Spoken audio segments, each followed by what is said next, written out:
Welcome back to Masters of Change, where we delve into the inspiring journey of entrepreneurs who have defied the odds and achieved remarkable success. I'm thrilled to have Oweis Zahran with us today, a dynamic entrepreneur who has left an absolutely incredible mark on the automotive industry in the Middle East. From his humble beginnings in Brooklyn to his pioneering ventures in Dubai and beyond, Oweis' story is one of resilience, one of innovation and unwavering determination.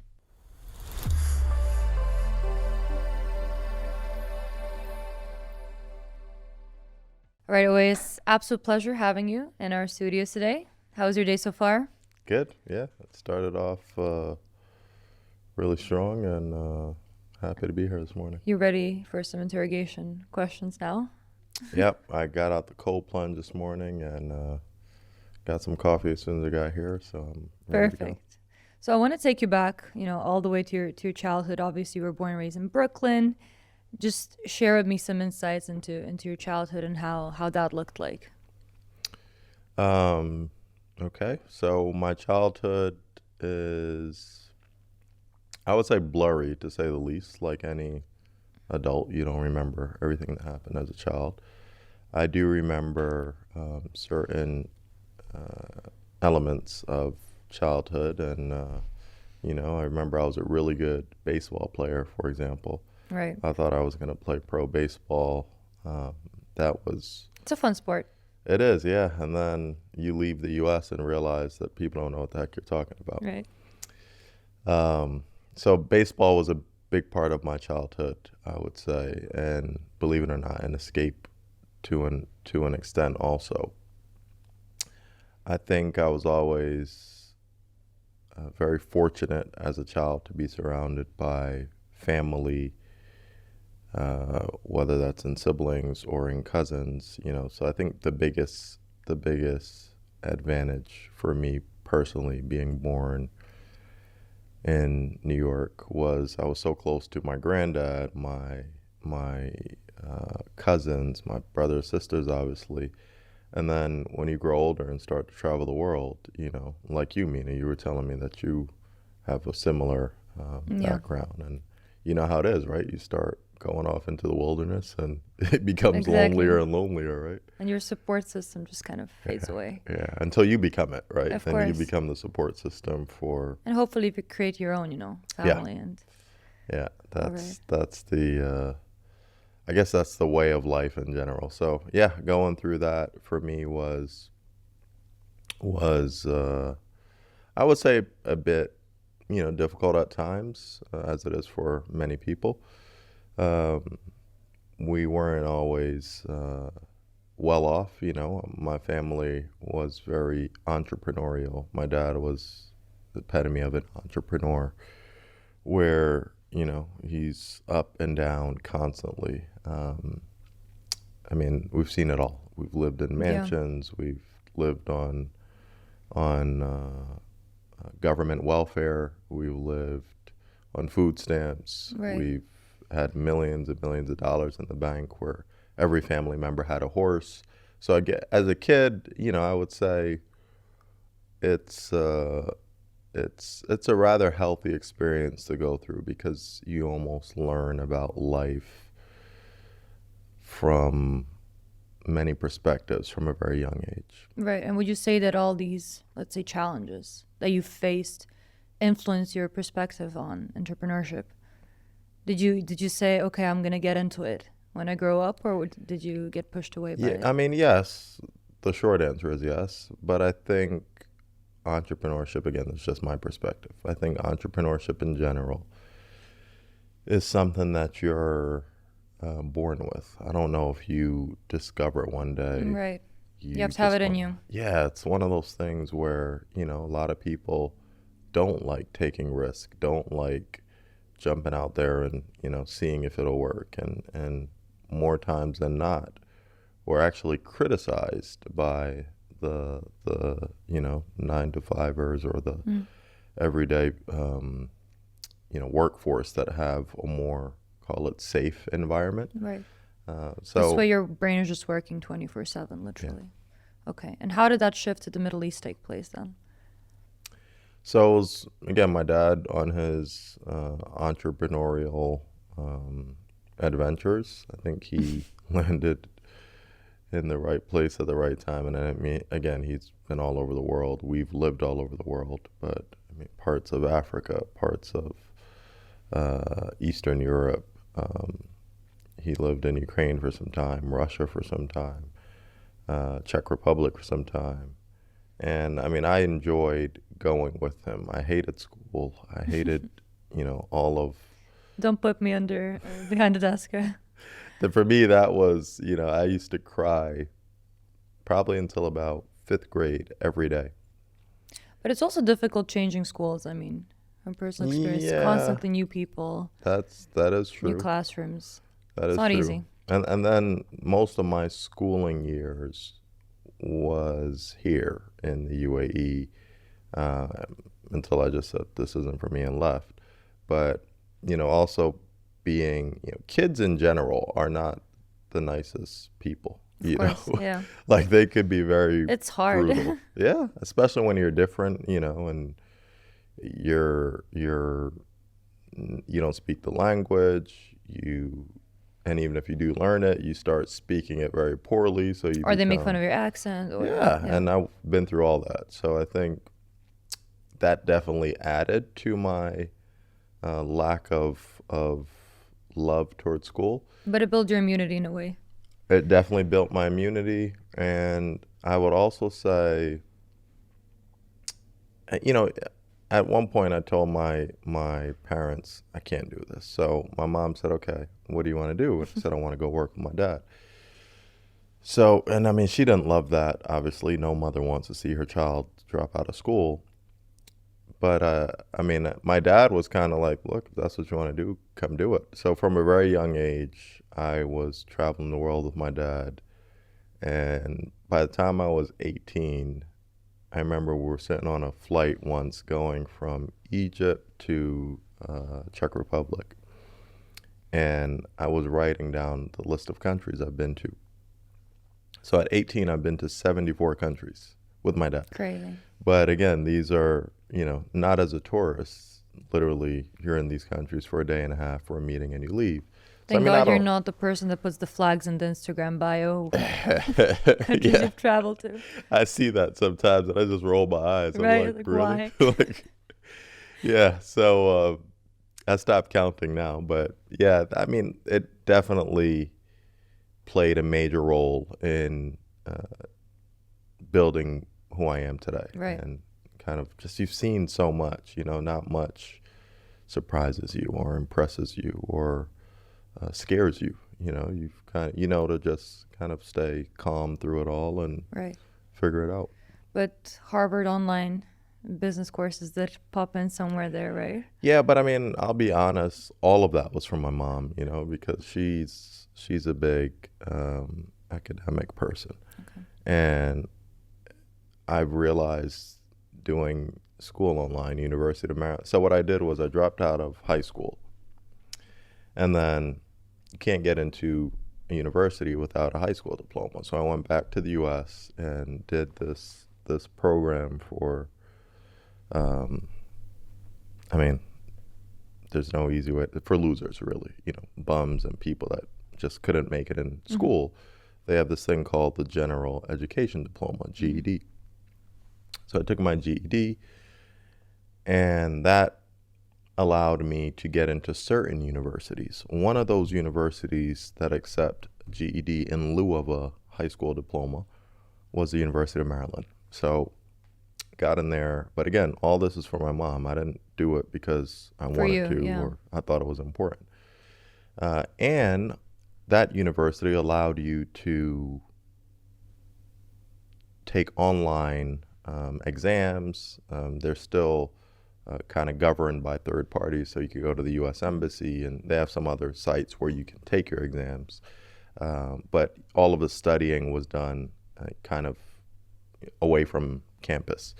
So for me, it worked out well because I was able to study while working with my dad, and I wasn't really doing much of the work. I was think of it as, in a action film where you have the hero character who was my dad.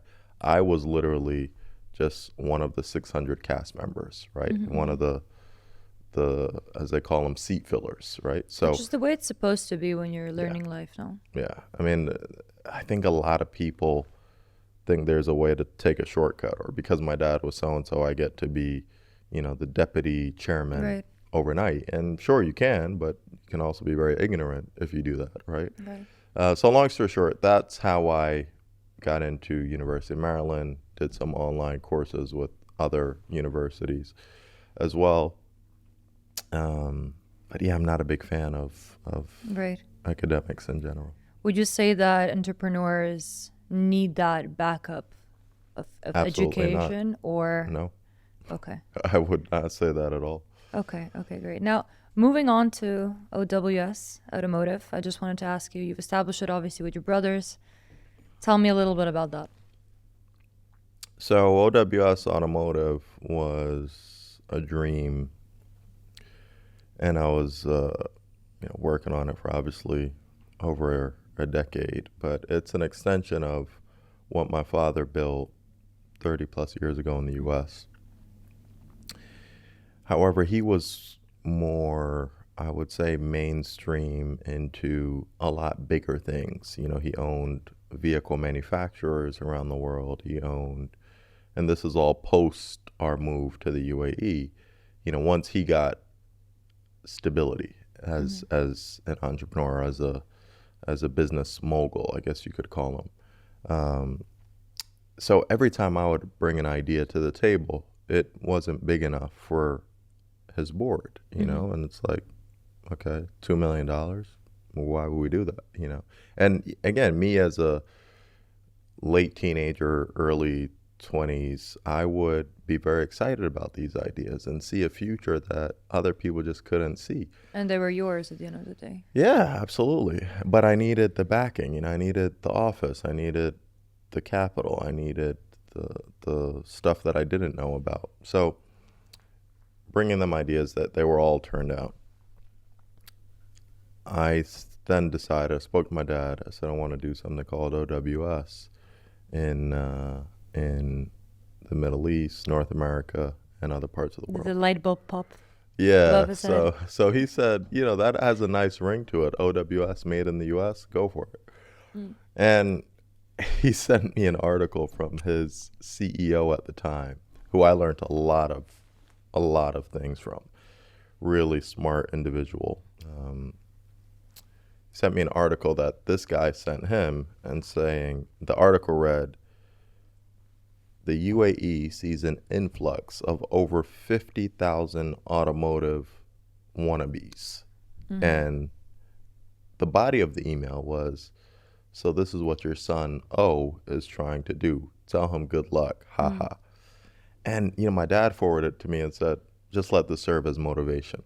And I mean, I remember that 12, 13 years later, as we built a business that's home to thousands of employees. It's, spoken of in the same breath as some of the largest automotive players like Al-Futtaim, and, my competitors are mega government industries and entities. And so I think in general, if you have a dream, and, this can't sound cliche, but if you have a dream, figure it out and make it work. It's a lot of, It all starts with a dream, though. yeah, and it's a lot of effort involved, but it's also, you do your part and then you put it out there. I believe, and you'll never have all the answers, right? You'll never see everything. You'll never be able to make everything perfect, but you do your part, and then the rest God does. That's my firm belief. Right. What would you say are the main challenges currently in the automotive sector here in the region? So we're in a very, I would say, niche area of the automotive industry. And not to get too technical or scientific with it, but what we do is we take old parts and old vehicles and rebuild them, bring them back to life. That's not a very classy industry, to say the least, but it's very necessary when you're building a city like Dubai or a country like the UAE, because things break and things require maintenance. And so we probably are still the only ones doing it on a major level here, where when we rebuild something, we rebuild it to a level that the naked eye thinks it's brand new, whether that's a vehicle or a component within the vehicle. So initially, we had a huge kind of learning curve to get over with governments, with end consumers, fleet owners, where they didn't understand what we were talking about and how it was even possible. And is this safe? And is it considered, trademark infringement? If I fix a Toyota starter from an engine and make it as good as new, can Toyota come and sue them or me?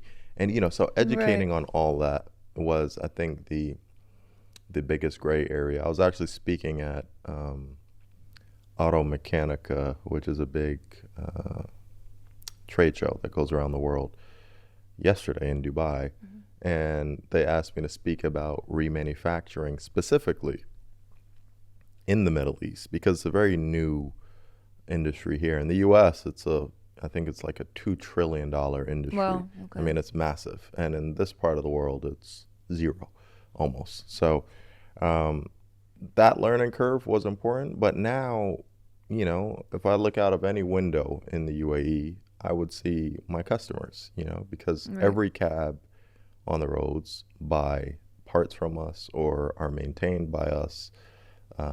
Most of the police cars in the country, school buses, public transport vehicles. So it's a proven concept now. And from here, it started scaling to other countries. So now we're heavy in Saudi Arabia, in Bahrain, in the next big chapters. Yeah, and everybody looks at the UAE as a benchmark. So it's not like you've made something work in a third world country and now you're trying to take it to a first world country. Right. It's a lot easier when it's the other way around. You have only GCC specs or American specs as well? Because there's a big debate over what specs you use. That's a great question, and I'm surprised we even know to ask me that question. But I bought my first car here in Dubai a few years ago. That's why. Okay, yeah. So because everyone was telling me it's important to have a GCC spec. Right. Believe it or not, the GCC versus European or American spec thing is very overrated. Okay. And take it from a car guy who was born in the industry. I mean, sure, the radiator is a little bit bigger here because you need more cooling power. The safety on your US spec vehicle is actually higher. The chassis is reinforced.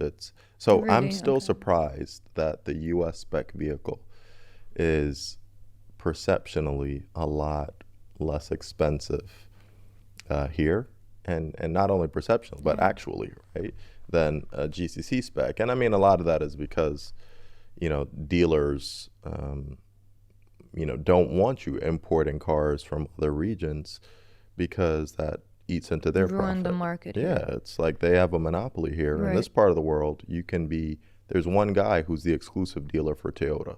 In other parts of the world, it's 50 different companies that represent Toyota in a small city within New York, for example. You know what I mean? So I think that part of it is but yeah, to answer your question, we do everything. And whether it's a GCC car or an American car or a, there's another spec. A bus. Well, specs are, believe it or not, not really relevant. Not only specs, especially for us, not only the specs, but also the type of vehicle.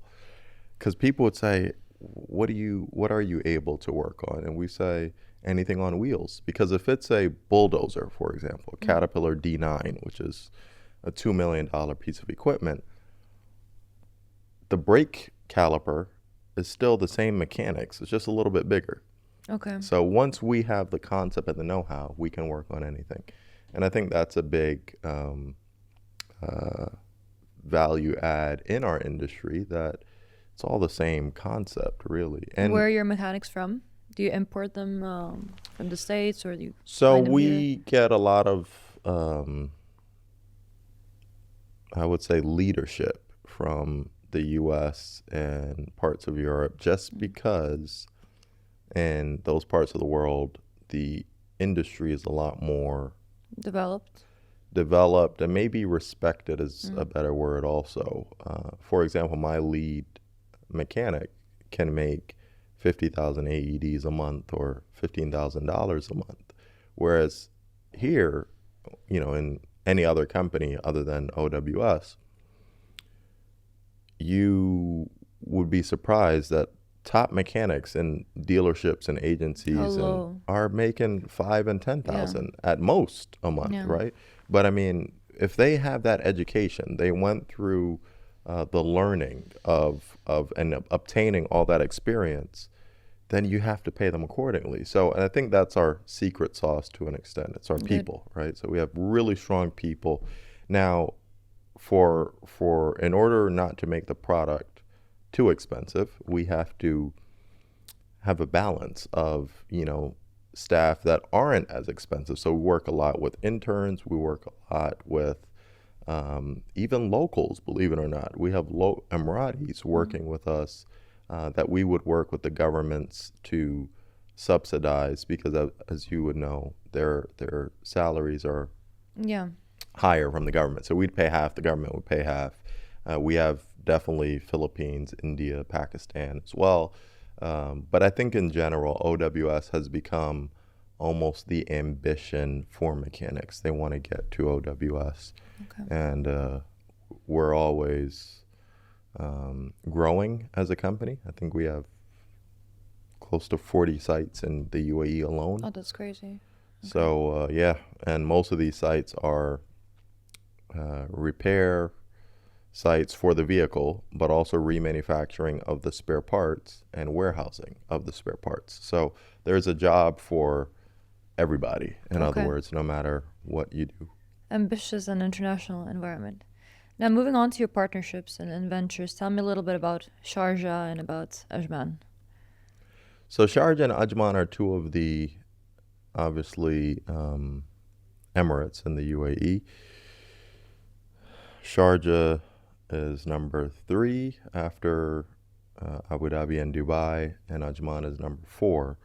The reason I think we have such a large presence there is simple. The demand was a lot higher and the supply was a lot less.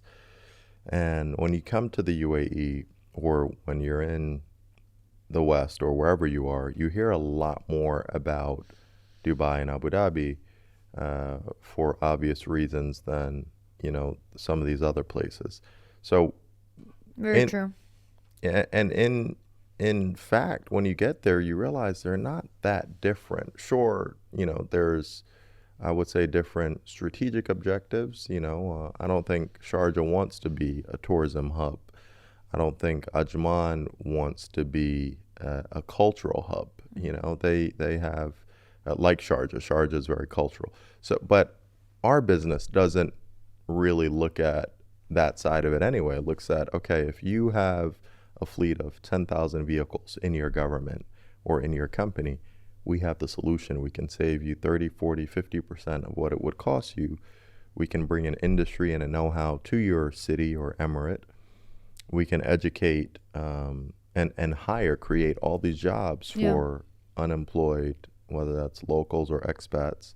And it's a strong, I think, value add. Why we partner with the government is because it's a lot easier when your partner is your customer, and even for the government, when I create a joint venture with the government of any city in the world, because it's not just Sharjah and Ajman, right? We're in several cities around the world. It's because the government is bringing that element of almost mandate. They're bringing that element of trust. They're bringing an element of fairness, an element of validation. And we're bringing the know-how, the expertise. And when you combine those two, you can create a really strong success story, which we've done, throughout the UAE. And it's a very attractive industrial hub, no? Sharjah. Absolutely. Sharjah is, Ajman is. I mean, we have a really large facility that just opened in Ajman. I'm a huge fan of what that place is and will become. But I mean, again, I've been in the UAE for many years, and I think every emirate has something that's special for it. Yeah, has a secret. Yeah. And they're all, I think, work very well hand in hand. Right. Now moving on to Steve Harvey, I would like to ask you about Melt Middle East. And if you could tell me a little bit more about that partnership that you have with him.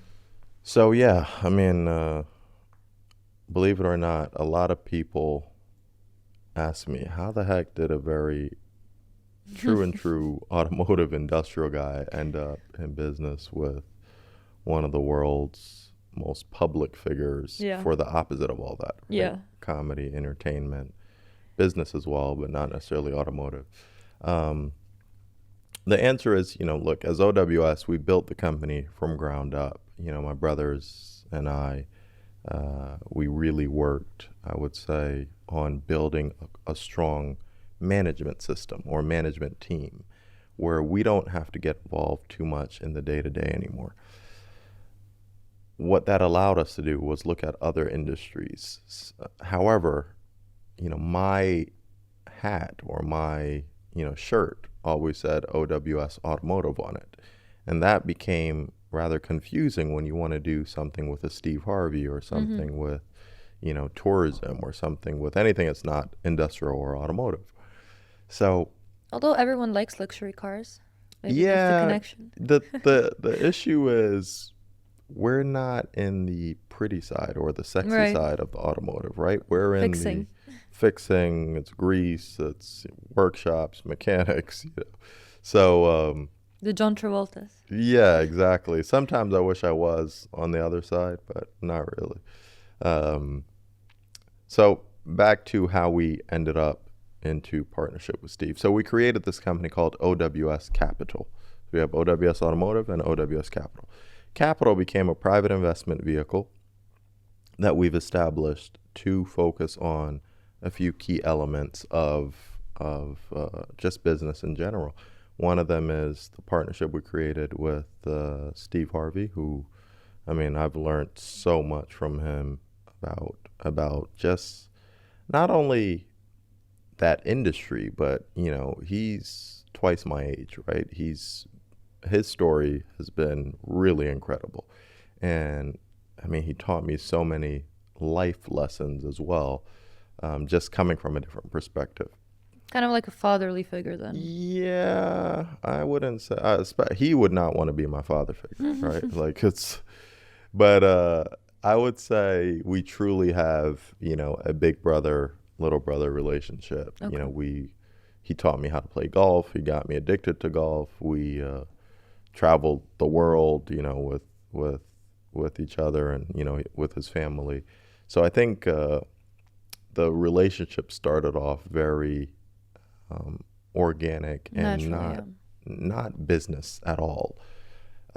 Later on, we realized we were aligned in so many different areas. So we said, why don't we create this company? And he told me about this idea he had to create this company called Melt, which stands for merging of people, technology, and tourism and trade. So I said, okay, I like that. So we created a business strategy, and he really loved what the team put together, because I have a very corporate team around me that do org structures and graphs and PowerPoints, and that's not his world. So when he saw that, he said, I've never seen that before.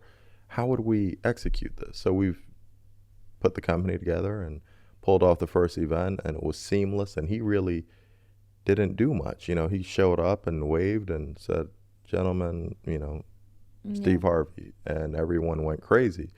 And then he went home. So then later that night, he called me and said, dude, that was epic. When we put our powers together, yin and yang. Yeah, he's this visionary with incredible vision. We actually nickname him internally as God's favorite, just because of how much he's been able to achieve. However, he's never really had to be corporate, or so when you bring that and combine it or couple it with a strong business governance or business process in general, it becomes an unstoppable force. So that's what we've seen time and time over with several events that we pulled off. A week ago or last weekend, I think we had the food festival, which was the first of its kind. You Right. know, 10,000 people showed up, and it was very successful. It was pulled off with our partners in Abu Dhabi at the Culture and Tourism department, and it was just magical to see it come together, because I remember when he came up with the idea 6 or 7 months ago, and it's not a concert, it's not a comedy show, it's not anything, it's not an IP that exists. It was an idea. And I remember standing on the stage last weekend with Steve, and we're looking at all these people, and we said, dude, to bring all these people from all over the world, and we had a bunch of people that flew in for this event, and watching them with their families having a great time, and we really, Big success.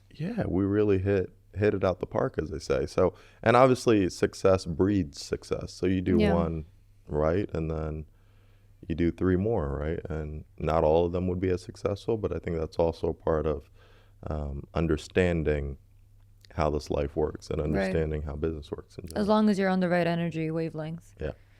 Alrighty, well, I think we've spoken a lot about all the business aspects. The last one that I wanted to ask you about is obviously the Platform Health Club.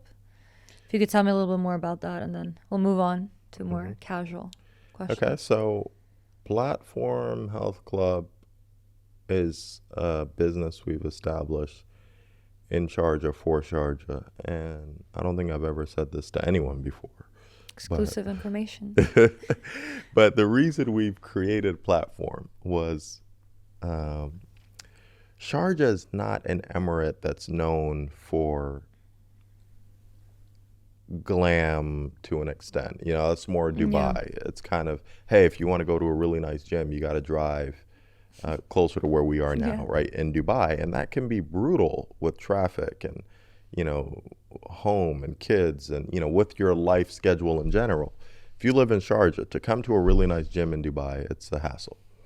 So I said, look, guys, we want to create a chain of somewhere between 7 and 10 gyms in Sharjah, for Sharjah.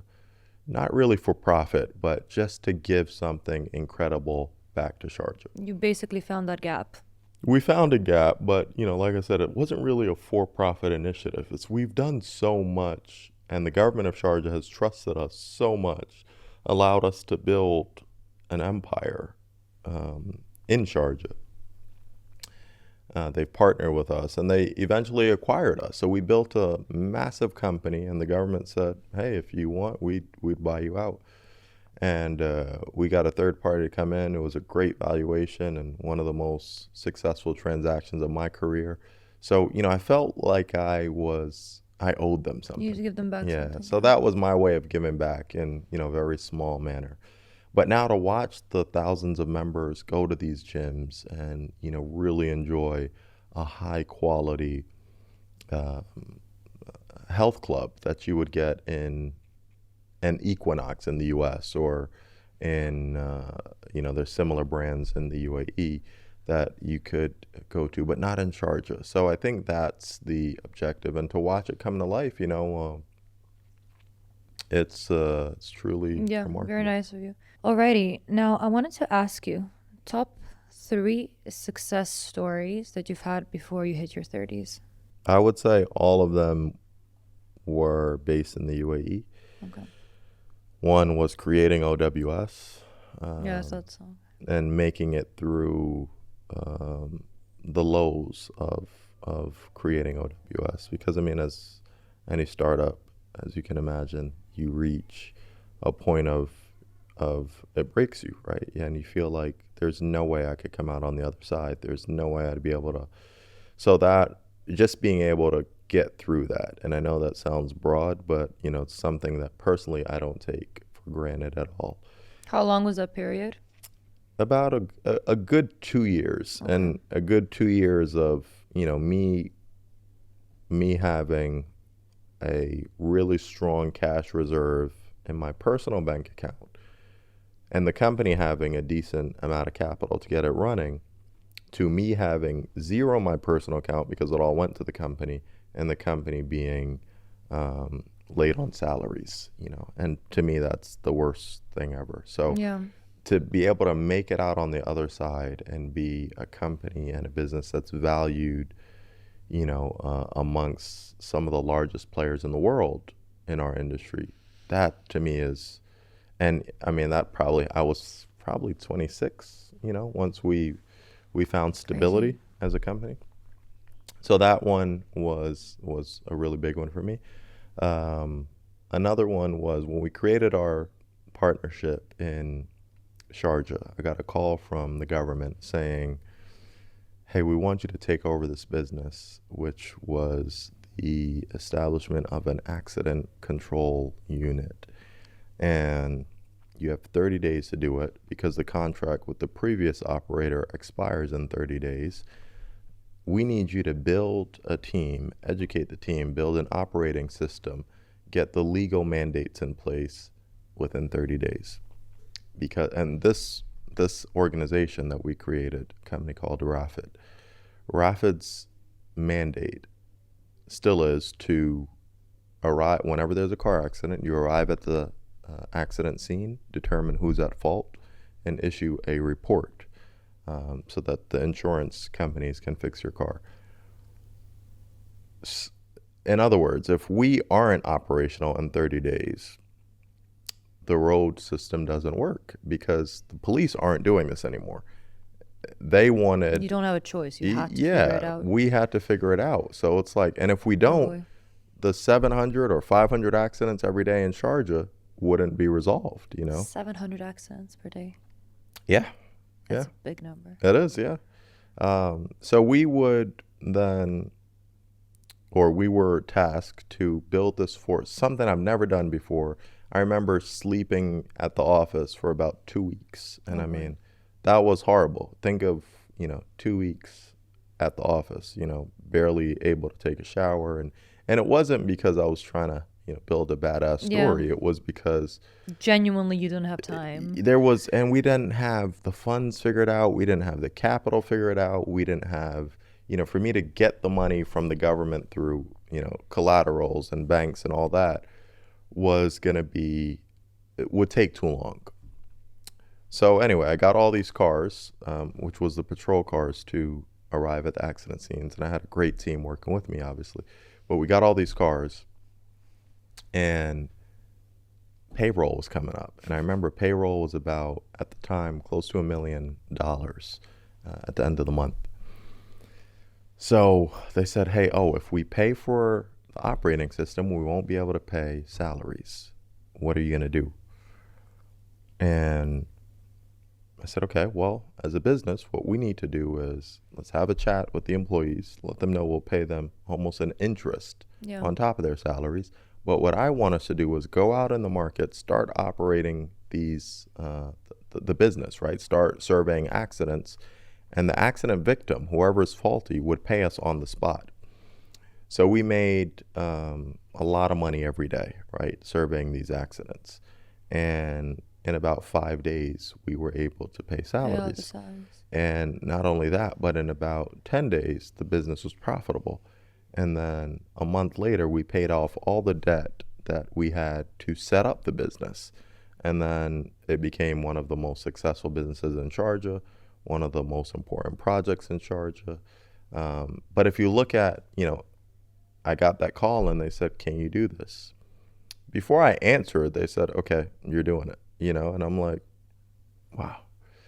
So for me, that's one that I'll never take for granted or never forget. Never forget, because it was probably one of the hardest things and most proud moments I've ever experienced. And luck is where hard work basically meets opportunity, and that is where I found out that there's so many things that you can't control. Yeah. But if you put in the work, God doesn't ignore that. right? Of Like he's course. saying, okay, you're doing your part, watch me do my part, Exactly. and because I mean, think of it. You can have, I mean, at the time we were having employees leave us to go work for our competitor. We were having I wanted to people, ask you about your employees. yeah. You've really seen who you can trust in this month's time, no? Yeah, I mean, because they realized everything I just explained to you, right? They're in the middle of us building it. So for them, it was, okay, who's going to be loyal and Exactly. kind of stand and say, no, we're in this together? Who's going to take advantage of the situation and ask you for a lot more? Who's going to, so the employee piece is one element that was really difficult to control.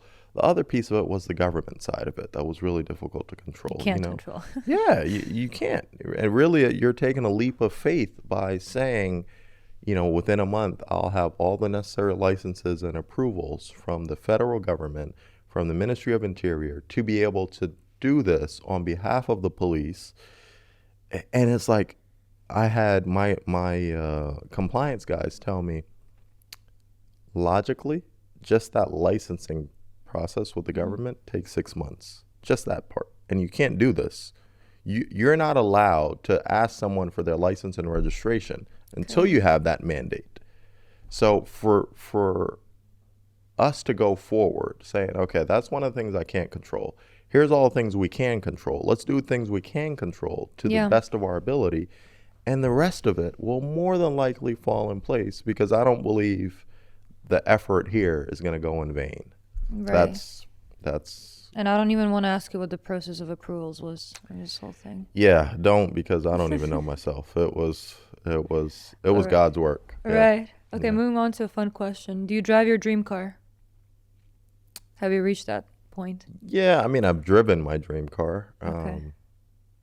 Believe it or not, cars aren't anymore a Motivation for you? yeah, it's not. I mean, sure, I like nice cars. I'd look at it once, not twice. I'm not researching cars. I'm not, Okay. so, and I know that sounds boring and but believe it or not, you get to a point where You're you know, over it. you're over it, one, and two, I don't like driving, so Okay. I came here, I'm For a sitting in the reason, back right? of a Yeah. car, it's, yeah, so, but I mean, yes, I have really nice cars, I do enjoy driving every once in a blue moon. I just got a Hummer, electric Hummer. That's a Nice. cool car. And that's probably the only car I'll drive.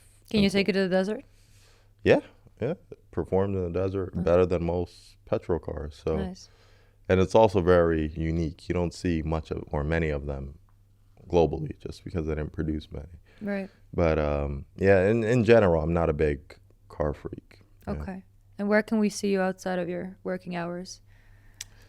On the golf course, which, like I said, I'm still surprised that I get to say that. Shout out to Steve. Yeah, he's definitely, my dream is to one day be able to beat him in a round, though. Okay. And that's It's a difficult one. it's difficult, because golf is one of those things where it's just hard, it's really, really hard, and he's been doing it a lot longer than me. So,